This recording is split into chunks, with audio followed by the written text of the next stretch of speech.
Thorpe Park is one of the best parks in the United Kingdom, an island like no other, mainly because it's a disused quarry refilled with water.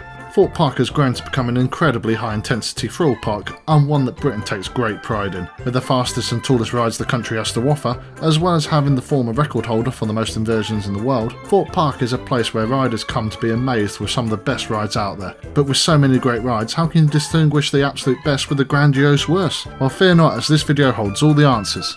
Thorpe Park has 23 different rides on offer for visitors. By the term ride when ranking rides, we view rides as a mechanically operated automatic device that physically moves you in any direction, even if briefly. Because of this, we're not including the 4D cinema, currently playing Ready Player One, because despite the clips having cars throttling and performing stunt jumps every second, the seats do not actually physically move, they just vibrate. What a bad movie to play in such a limited theatre seat. It was also a bad movie because my word, Steven Spielberg has produced a few stinkers recently. When was his last good film? Anyway, we're not here to rank Steven Spielberg's movies from worst to best, we're here to look at all Thorpe Park has to offer. I'm Charles from Theme Park Roundup, and here are all of Thorpe Park's rides ranked from worst to best. Buckle up. Number 23, High Striker. At number 23 and rock bottom of this list is a ride you probably didn't even know existed. Yeah, it's there, hidden away, unwanted and unloved, and dare I say it, rightly so. It's rubbish. I really do not understand why it's here. It's a little kids ride. Thorpe Park is not marketed towards little kids, and to be honest they got rid of most rides aimed towards that demographic a long time ago. But here it is, looking nice and modern. Just not for this park, unless they have more rides similar, which they don't. Number 22, Big Easy Bumpers. Second last on this list is Big Easy Bumpers. It's a classic dodgems. Smash into each other to your heart's content. It doesn't really fit into the theme in Amity Cove though. Maybe turn it into a story about how you are all fleeing from the tidal wave and crashing into each other. Or not, I don't know. Not much to say about a dodgems at a thrill park except it isn't as fun as the other rides, but more fun than High Striker. Number 21, Double Tea Party. Double Tea Party is a spinning teacups ride. Another generic themed flat ride in the park, known for pushing extremes to the limit, so it immediately feels out of place. This ride was called Storm in a Teacup and sponsored by Tetley, but now it's Double, which I have honestly never heard of. Apparently it's a matching cards game like Snap. What does that even have to do with Thorpe Park or teacups for that matter? Thorpe Park thanks you for the random sponsorship, whatever you are, Double. Number 20, Storm Surge. Amity Cove is one of the best themed areas in a British theme park, absolutely stunning with its own well-integrated story about how a tidal wave hit an American town. There's even a shark in this building. I love this area. Just one thing ruins it. Storm Surge. Storm Surge is an absolute awful design and looks an eyesore. People try and argue that it is embedded in the theming. Yeah, don't kid yourself, it 100% isn't. Such a shame really. The ride itself is an incredibly tame spinning rapids ride where you do not get wet. For a park known for intensity, this ride really doesn't fit. Number 19, Mr. Monkey's Banana Boat Ride. A blast from the past, Mr. Monkey used to rule the roost at Thorpe Park. Part of Thorpe Park's rangers along with Chief Ranger, Mr. Elephant, Mr. Giraffe, Mr. Rabbit, Miss Hippo, Miss Frog and the honorific class, Harley. One by one they have been whittled away. Mr. Rabbit met a particularly nasty end, until only Mr. Monkey survived. He won, but at what cost? The ride itself is a pirate ship shaped banana. It slightly swings, it doesn't go that high, it's not that thrilling. Number 18, Ghost Train. Originally Darren Brown's ghost train until they killed him off and conducted an exorcism to make sure his presence is never felt at the park again. An interesting ride where you sit on a tube train trying to avoid eye contact with a load of weirdos that you unfortunately share the train with. So a typical underground journey. Creepy rather than scary. I do love the energy that the performers put in their movements, but the rest of it is just a slow trundle through somewhere you'd rather not be, and it's not very enjoyable. Think of it like you approach an escalator and find out it's not working, and it's just a glorified set of stairs. Over the top and unappealing. Number 17, Depth Charge. Depth Charge is one of the closest rides to the main entrance. With a very loud lift hill, there's no escaping its existence, and the fact that the ride slightly tilts you at the beginning means that it qualifies to be ranked on this. A very simple ride with a short, quick burst of fun. Just make sure you wait until the raft completely stops or you end up like our friend Uzifa here. He went flying. Let's watch that again.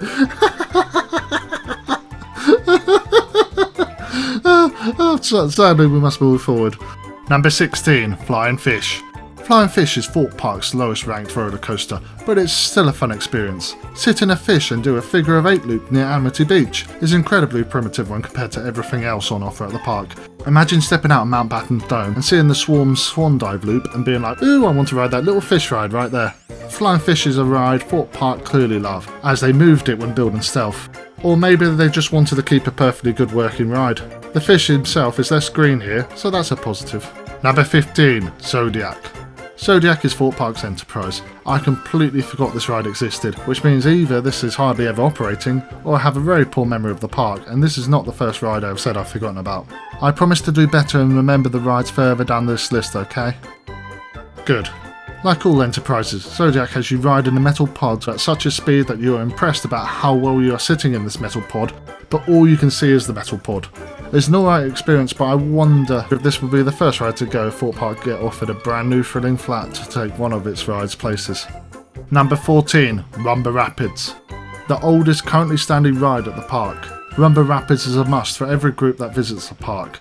It's a good way of getting over the adrenaline from the bigger rides. I think nostalgia plays a lot in this ride too.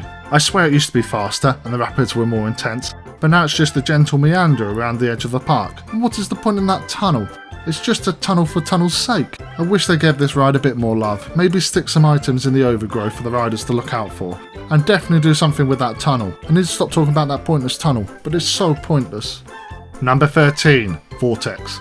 A KMG afterburner. Vortex is all the riders sitting internally facing each other, because apparently the other riders are a much better view than the gorgeous lake that wraps around this ride. Maybe this ride is used for team meetings. Vortex has this really interesting gimmick where it doesn't want riders actually riding it. With a very high centre parting in the middle of the seat, you really risk losing the chance of having children in the future if you try and get on this ride. Ouch! Number 12, Quantum. As a kid, Quantum was my favourite ride ever. As I grew up, I realised there were many better rides on offer at every single park in existence. However, maybe due to the nostalgia, maybe due to its simplicity, Quantum is still a very fun ride. If you're quick with the bar, you can lock it at a higher point, giving you more airtime during the ride. It goes up and down and over. It's great fun. Number 11, Walking Dead, the ride. The giant pink pyramid in the middle of the park holds the Walking Dead, the ride, which is thankfully a roller coaster despite the walking in the name. Although the beginning has a lot of walking and is far too long. How many people have you killed? Oh, just shut up and let me board the ride. A very enjoyable dark roller coaster with lots of twists and turns. I do think that they have incorporated the Walking Dead license quite well in this ride, even if I preferred it when it was X No Way Out. For the walkers, they do anything but walk, don't they? Stop running, I want to enjoy my favourite dark ride in peace. I would genuinely be distraught if this ride got demolished. Not if Walking Dead went, but if my baby X went. Long live X. Number 10, Tidal Wave. Breaking into the top 10 is Tidal Wave, Thorpe Park's Shoot the Chutes water ride that has just got this video demonetised for naming the ride type. Hooray! A huge fan favourite of people that visit this park. Tidal Wave gets you absolutely drenched. When you hit the water you think, oof, that wasn't that bad, and then the whole ocean falls on top of your head and down your shirt. Ugh. I love it when this ride catches people unawares on the bridge, but I never understood those that stand in the splash zone just getting hit wave after wave. Why don't you just ride the great ride if you want to get wet? This ride is perfect for the one hot day Britain has a year. Number 9, Detonator. At one point one of the tallest rides at the park, putting rides like its neighbour Nemesis Inferno to shame. Detonator sends riders 35 metres into the air and then plummets them back down towards the ground at 50 miles per hour, thankfully slowing down before it hits the ground, otherwise it'd be on that night's BBC News. This is exhilarating, using the clunks to betray when the ride is going to drop, but sometimes they don't and just send you hurtling towards the ground at irregular times. This ride is a bit different from the intense roller coasters, but the tension and relief of getting through it remains the same. A good ride. Number 8, Saw the Ride. Only the bravest ride this. A lot of people saw the ride and thought, nah, not for me. Sorry, I had to get that pun in there somehow. For those that do brave the ride, they are greeted with a lot of head wobbling, as this ride is so rattly, like wow, stop. The inversions are fun enough already. Please stop shaking my brain because I'm starting to lose my vision. Very well themed with the grumpiest ride staff imaginable. Yes, my pockets are empty, stop asking. Oh no wait, my phone is still in there. Oops. Bad drop please. The Gertzlauer's iconic lift hill makes this ride, and then the Immoral loop afterwards is just phenomenal. Great stuff. Number 7, Colossus. My first ever roller coaster, Colossus will always hold a place in my heart with its beautiful baby blue track and its masterful soundtrack. It's such a cutie. A pure work of art. There's a reason why there's a few pale imitations of this ride around the world and even in another park in this country. This ride has so many scenic spots to look at it in, and the viewpoint of standing underneath the Heartline rolls as the train spins towards you is as exhilarating an off-ride view as it is for those going through the motions on-ride. This would probably rank higher if they replaced the trains. The ride is gorgeous, but you just feel like a sardine stuck in a tiny stiff cart rattling around the track. A new train would enable Colossus to show off all its glory, allowing the riders to experience the Cobra roll and the Heartland rolls with pure smoothness rather than feeling like you're being crushed by a muscle man. Apart from that, this is a great ride. Number 6. Samurai. Originally located in Chessington World of Adventures before someone thought, what on earth is this doing in Chessie? This is a thought ride. Samurai was moved to this park in 2004 and since then has held its own pretty well despite many more rides coming and challenging it in the 2 decades since. Sixth is a very commendable spot, and only the real best can get past Samurai. A ride that feels like you're riding a homemade jetpack, you spin and lurch constantly around. I find this incredibly thrilling, although I know some people find this the most vomit-inducing feeling that Thorpe Park has to offer. This ride weirdly plays the tune from the great Agent Smith fight during Matrix Reloaded. No clue as to why, but it's brilliant music for dealing with a whole family that has decided to queue jump right in front of you though. Number 5. Rush. And number 5 is Rush, an S&S screaming swing. Rush is the only one of its kind in the UK, and only one of 3 in the whole of Europe, and we really don't know why. Unlike its sister S&S, the Slammer, which has finally started to be removed from the site after being left to rot for nearly a decade, this S&S is an incredible experience. Think of it like a normal swing, then think of it going 45 miles per hour at a height of 32 metres. It's great fun. A good chill ride between all the spinny and intense other rides on offer at Thorpe Park. Number 4. Stealth.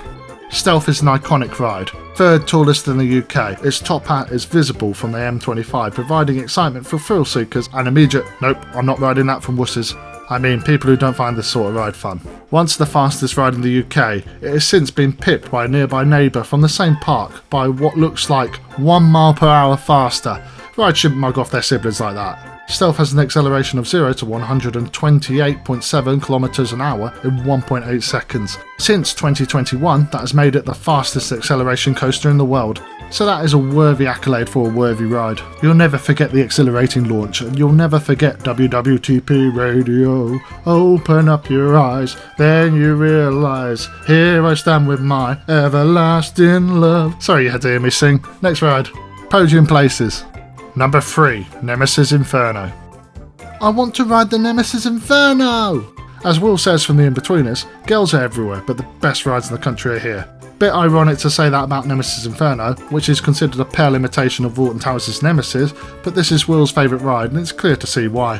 Why should Londoners ever travel up to the Midlands of all places when they can just ride the B&M here? Nemesis Inferno has this cool misty tunnel at the beginning before sending you cartwheeling around the jungle as you scream your head off. Those that decided to make another Nemesis here were right to do so because this ride is always great fun and one of the best Thorpe Park has to offer. Number 2. The Swarm. And number 2 is the Swarm, aptly situated on Swarm Island. The Swarm has some of the best theming this theme park has to offer. Thorpe Park has really made an effort in this area, and rightfully so, because the sight of the Swarm's helix has pretty much ended the chances of expanding the park further in that direction. Good going guys. Thankfully this wing coaster is an absolute beaut, from the very comfortable harness to the swan dive at the beginning. This ride is a work of art, gliding around all the thematic pieces at an exhilarating speed. I've always loved that the ride station is an upturned police vehicle, perhaps the best ride station around.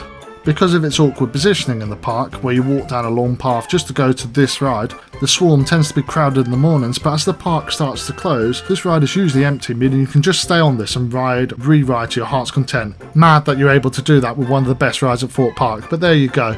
And now it's time for number 1. Number 1, Hyperia. And number 1 is Hyperia, the tallest roller coaster in the United Kingdom, deliberately going out of the way to beat Blackpool Pleasure Beach as the big one because it's not a sister park. How delightfully petty. We have also mentioned that Hyperia has stolen the crown of Stealth for the fastest UK roller coaster, although for some reason Thorpe Park hasn't clarified what Hyperia's actual speed is, only that it exceeds Stealth's 80 miles per hour. That seems a bit fishy here. Justice for Stealth. I was upset when Loggers Leap was demolished for this ride, but Hyperia has definitely taken its crown as the wildest ride in the wilderness. With its stall dive loop and its barrel roll drop down, it's claiming every crown and so it should be. This ride is simply phenomenal. Thorpe Park has great rides, but Hyperia has somehow blown them all out of the water, and that is no mean feat. Best ride at Thorpe Park and best ride in the United Kingdom. And there we have it, all Thorpe Park rides ranked. There's a lot of popular roller coasters at this park, so we hope you've agreed with the list, or at least enjoyed it enough to leave us a like. Feel free to comment your thoughts on Thorpe Park and the rides in the comment section below. Also, it would mean a lot if you can subscribe if you haven't already, as we have ranked all rides at a few other theme parks, with a few more ride ranking videos to come. If you're interested in how we have ranked rides at other parks, we have linked them in the description below. Thanks for watching.